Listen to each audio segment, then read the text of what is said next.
আজ 26শে আগস্ট সোমবার 2024 সাল। ইতিমধ্যে ফের একটি ঘূর্ণাবর্ত তৈরি হয়েছে সাগরে।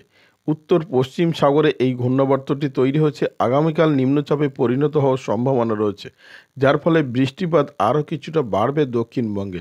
ফলে এখনই বৃষ্টিপাত কমার কোনো রকম সম্ভাবনা নেই দক্ষিণবঙ্গে।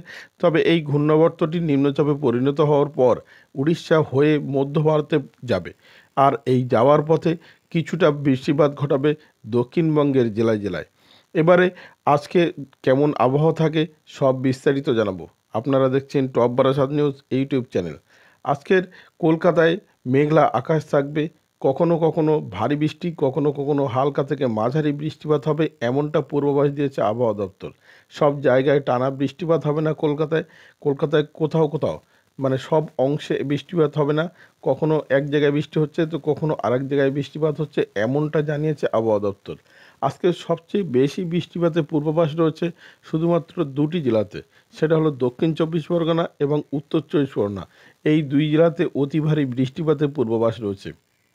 এছাড়া হাওড়া, হুগলি এবং নদিয়া, মুর্শিদাবাদ এখানে হালকা থেকে মাঝারি বৃষ্টিপাতের সম্ভাবনা রয়েছে বিক্ষিপ্তভাবে। তবে কোথাও ভারী বৃষ্টিপাত হতে পারে, কোথাও মাঝারি বৃষ্টিপাত হতে পারে, এমনটা পূর্বাভাসে জানিয়েছে। এছাড়া বাঁকুড়া, বীরভূম, পুরুলিয়া, পূর্ব বর্ধমান, পশ্চিম বর্ধমান এখানে আজকে হালকা থেকে মাঝারি মানের বৃষ্টিপাতের পূর্বাভাস রয়েছে বিক্ষিপ্তভাবে। অন্যদিকে পূর্ব মেদিনীপুর, পশ্চিম মেদিনীপুর এখানেও হালকা থেকে মাঝারি মানের বৃষ্টিপাতের পূর্বাভাস রয়েছে। আগামীকাল অর্থাৎ 27 তারিখে বৃষ্টিপাত চলবে। সবচেয়ে বেশি বৃষ্টিপাতের সম্ভাবনার কথা জানিয়েছে আবহাওয়া দপ্তর সেই উত্তর চব্বিশ পরগনা, দক্ষিণ চব্বিশ পরগনা এবং পূর্ব মেদিনীপুরে।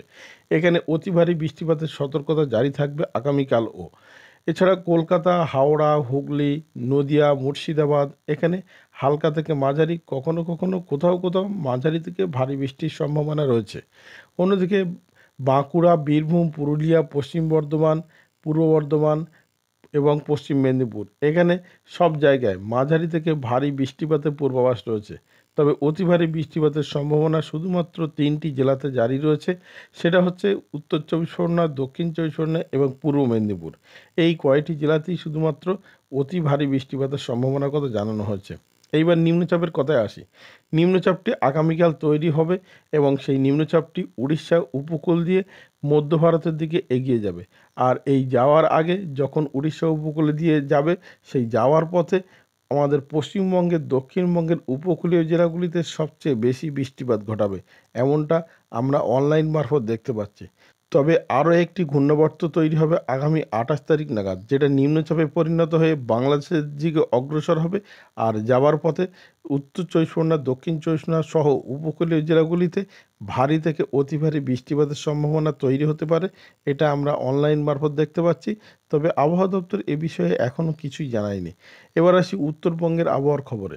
উত্তরবঙ্গে আজকে কোনো রকম নিম্নচাপের প্রভাব না থাকায় আজকে হালকা থেকে মাঝারি মানের বৃষ্টিপাতের পূর্বাভাস দিয়েছে। দার্জিলিং, কালিম্পং, জলপাইগুড়ি, আলিপুরদুয়ার, কোচবিহার প্রত্যেকটি জেলাতেই হালকা থেকে হালকা মাঝারি বৃষ্টিপাতের সম্ভাবনার কথা জানিয়েছে। অন্যদিকে সমতলের 3 জেলা মালদা ও 2 দিনাজপুরেও একই রকম হালকা থেকে মাঝারি মানের বৃষ্টিপাতের সম্ভাবনা রয়েছে। এই ছিল এখনকার আবহাওয়ার খবর।